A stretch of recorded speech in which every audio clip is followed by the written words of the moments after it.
ఇక్కడ ప్రతి ఒక్కడికి ఒక బాధ ఉంటుంది. నీకు కూడా ఒక బాధ ఉంది. నచ్చిన అమ్మాయి వెళ్ళిపోయిందనో, నీ జీవితం నువ్వు అనుకున్నట్లు లేదనో, అన్నీ నాకే జరుగుతున్నాయి ఏంటని. ఈరోజు నీ బాధకి కారణం ఏంటో నేను చెప్తా.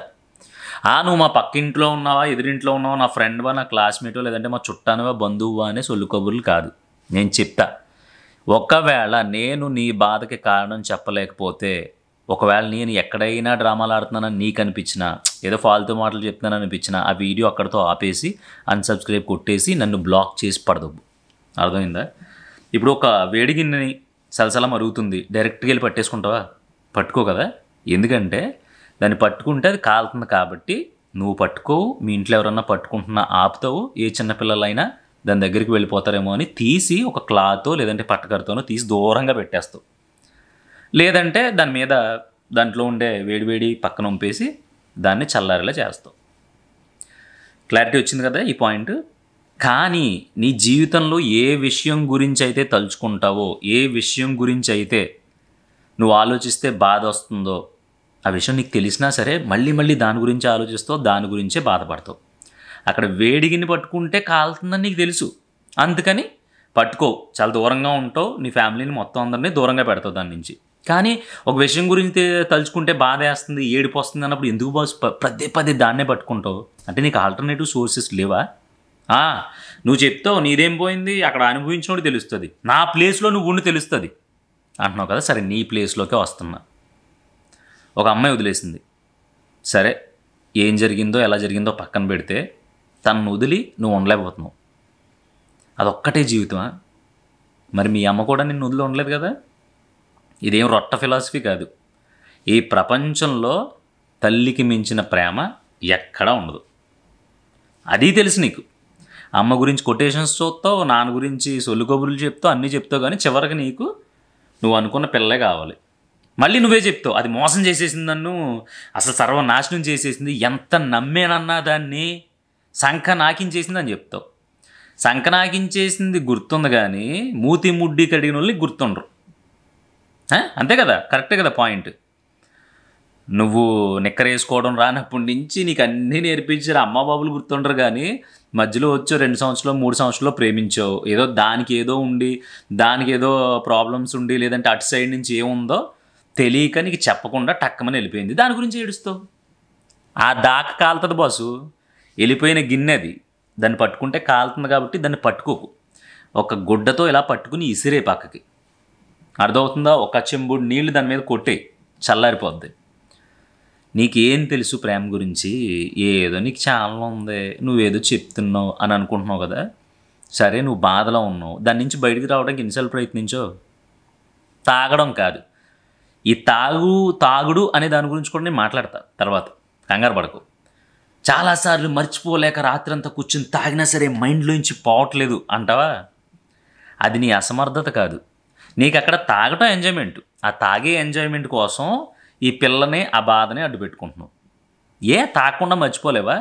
సరదాగా బ్యాగ్ తీసుకో, ఒక 2 జతలు గుడ్డలు పెట్టుకో, ఒక 100 రూపాయల టీషర్టు 100 రూపాయల షార్టు పెట్టుకో, బయలుదేరు. ఎక్కడికి వెళ్తావు, ఎలా వెళ్తావు అనేది నీ చాయిస్.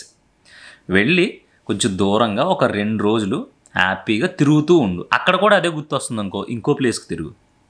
లేదు ఇవన్నీ కాదు, అసలు ఏం చేసినా మైండ్లోంచి పోవట్లేదు అనిపించింది అనుకో, ఒకరోజు మీ అమ్మని నాన్నని దగ్గరగా అబ్జర్వ్ చేయి. మీ అమ్మని అడుగు, అసలు మీ పెళ్ళైన కొత్తలో ఎలా ఉండేది, మనకి ఇదివరకు ఏం ఉండేది కాదంట కదా, ఇప్పుడు ఏదో మరి బాగానే ఉంది, ఇల్లు అది కట్టుకున్నాం, చిన్న ఇల్లు, నానేదో వ్యవసాయం చేస్తున్నాడు, నువ్వేదో ఇంట్లో వండి పెడుతున్నావు ఏంటి అని మీ అమ్మా నాన్నల లైఫ్ల గురించి మాట్లాడడం. అంటే దీర్ఘంగా కూర్చుని, అమ్మ మీ జీవితం ఎలా ఉండేది, నన్ను చాలా కష్టపడి పెంచారు కదా. ఇలా కాదు, అమ్మ కాదే ఇప్పుడు ఏంటి అసలు నాన్న నీదేంటి అరేంజ్డ్ మ్యారేజా, అసలు ఏంటి తాత ఎంత ఇచ్చాడేంటి కట్నం, ఇలా మాట్లాడడం మొదలుపెట్టు. మీ అమ్మ వాళ్ళ పెళ్లి గురించి, వాళ్ళ ఫ్యామిలీస్ గురించి, వాళ్ళ ఫ్యామిలీ రిలేషన్స్ గురించి, వాటి గురించి మాట్లాడుతూ ఉంటుంది. దిమ్మ తిరిగి మైండ్ బ్లాక్ అయిపోద్ది నీకు. అర్థమైందా? ఇక్కడ ప్రేమ పెళ్ళిళ్ళు మాత్రమే ఫైనల్ కాదు, లేదంటే నువ్వు అనుకున్నట్టు జీవితం లేకపోయినంత మాత్రాన అంతా సంకనాగిపోదు. నాకే ఎందుకు ఇలా జరుగుతుంది ప్రపంచంలో, నేను ఒక్కడనే దరిద్రున్నా అనుకోకు. నీకు ఒక్కడికి ఎలా జరుగుతుందంటే నీకంత కెపాసిటీ ఉంది, తట్టుకోగలిగేంత కెపాసిటీ. ఇప్పుడు ఈ దాక కాన్సెప్ట్ చెప్పాను కదా, అది శ్రీకృష్ణుడు అర్జునుడితో అన్నాడంట.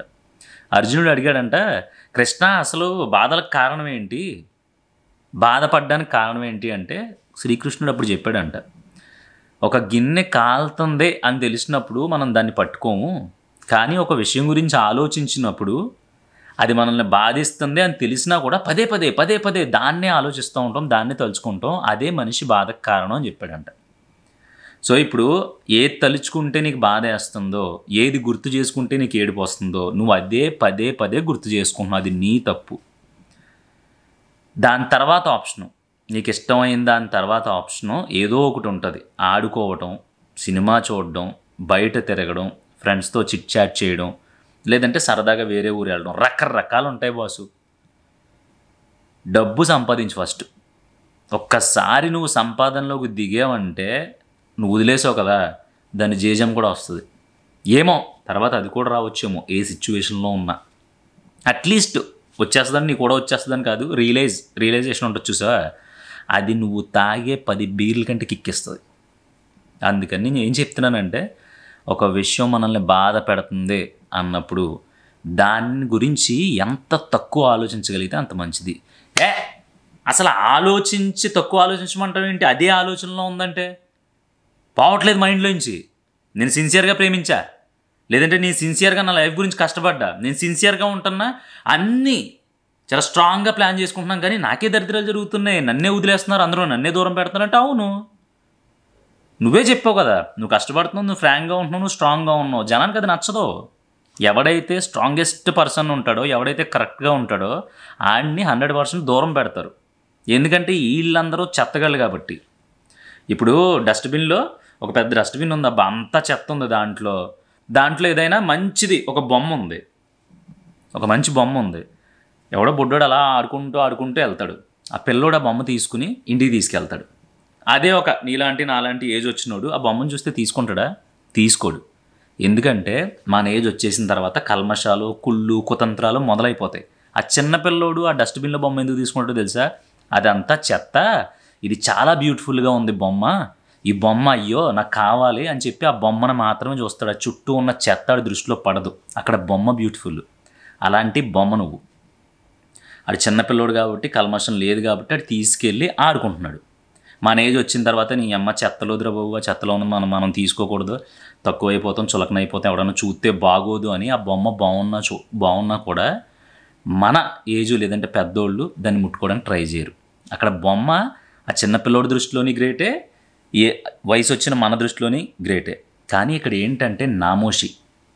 ఆ బొమ్మని మనం తీసి అద్భుతంగా ఉంది అంటే 10 మంది చూస్తారు, ఈ అమ్మ ఈడేంట్రా చెత్తబుట్టలో బొమ్మను తీసి అద్భుతంగా ఉందంటాడో అని ఎవరైనా ఏమన్నా అనుకుంటారేమో అని మన ఫీలింగ్స్ని అన్నీ తొక్కేసుకుంటాం.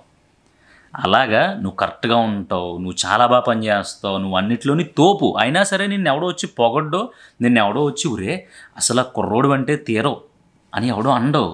నామోషి ఒక రకమైన ఈగో. అలా అనేస్తే ఇది హీరో అయిపోతాడు రేపొద్దున్న అని. అదే ఒక చిన్నపిల్లోడు చూడు, న్యాచురల్గా ఓపెన్ హార్ట్ తీసుకున్నాడు. ఎందుకంటే ఆడికి ఇంకా కుళ్ళు కుతంత్రాలు చేసేంత మైండ్ సెట్ రాదు కాబట్టి, వచ్చిన తర్వాత ఆడు కూడా అంతే. సో ప్రస్తుతానికి నువ్వు చెత్త బుట్టలో పడిపోయిన ఒక అందమైన బొమ్మవే, అది నువ్వు గుర్తుపెట్టుకో. రేపొద్దున ఎవడో ఒకడు వచ్చి ఆ బొమ్మను తీసుకుని దాంతో చక్కగా ఆడుకుంటాడు. ఆడుకునేవాడు ఎవడో అంటే నీ లైఫ్లోకి వచ్చే నీ పెళ్ళం కావచ్చు, ఒక మంచి హార్టెడ్తో, లేదా నీకు మంచి ఫ్రెండ్ రావచ్చు, లేదంటే ఒక మంచి సక్సెస్ రావచ్చు. ఈ 3 కూడా నీ లైఫ్లోకి వచ్చే చిన్నపిల్లలు. ప్రస్తుతానికి డస్ట్బిన్లో ఉన్నావు, అలాగే ఉండు, ఏం పర్లేదా, చుట్టూ ఉన్న చెత్తని చూస్తూ ఎంజాయ్ చేయి. మీకంటే నేను అందంగా ఉన్నాను, మీకంటే నేను స్పెషల్, మీకంటే నేను తోపునహే అని చెప్పి అదే చెత్తలో బ్రతుకు. ఈ 3, ఒక మంచి అమ్మాయి నీ లైఫ్లోకి వచ్చేది, ఒక మంచి ఫ్రెండ్, ఒక మంచి అవకాశం, ఈ 3 ఎప్పుడైతే వస్తాయో ఈ 3 నిన్న చెత్తబొట్టలో నుంచి పైకి లాగుతాయి. పైకి లాగిన తర్వాత ఇంకేముంది, హ్యాపీగా మంచి పెళ్ళం ఒళ్ళో పడుకుంటావు, లేదంటే మంచి సక్సెస్ ఎంజాయ్ చేస్తావు, లేదంటే మంచి ఫ్రెండ్తో కూర్చుని అప్పుడు అద్భుతమైన సిట్టింగ్ బ్యూటిఫుల్గా సక్సెస్తో లైఫ్ మొదలు పెడతావు. ఇదేం మరీ రొట్ట వేదాంతం కాదు. కాలుతుందని తెలిసినా కూడా గిన్నె పట్టుకోవడం ఎంత మూర్ఖత్వమో. బాధ వేస్తుంది, బాధ వచ్చేస్తుంది, ఏడుపు ఆగట్లేదు అన్నప్పుడు కూడా ఆ చెత్త గురించి ఆలోచించడం అంత వేస్ట్.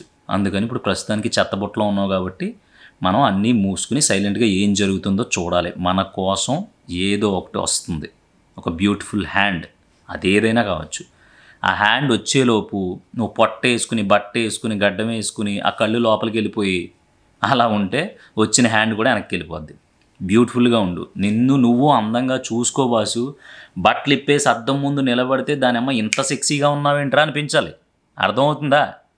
అర్థం చేసుకుని ఆ చెత్తబొట్టలో హ్యాండ్ వచ్చే వరకు నీ పని నువ్వు చూసుకో. బాధపడి దిగులు పడిపోయి ఎదురు చూడాల్సినంత క్యారెక్టర్లు ఏమీ లేవు ఇక్కడ. ప్రాక్టికల్గా చెప్తున్నా, అర్థమైందా? ఫస్ట్ అన్నాం కదా నచ్చపోతే వెళ్ళిపో అని చెప్పేసి, ఇప్పుడు కూడా చెప్తున్నా. నేను చెప్పిన దాంట్లో ఏ ఒక్క మాట నీకు అబద్ధంలో అనిపించినా సరే ఐఎమ్ వెరీ సారీ.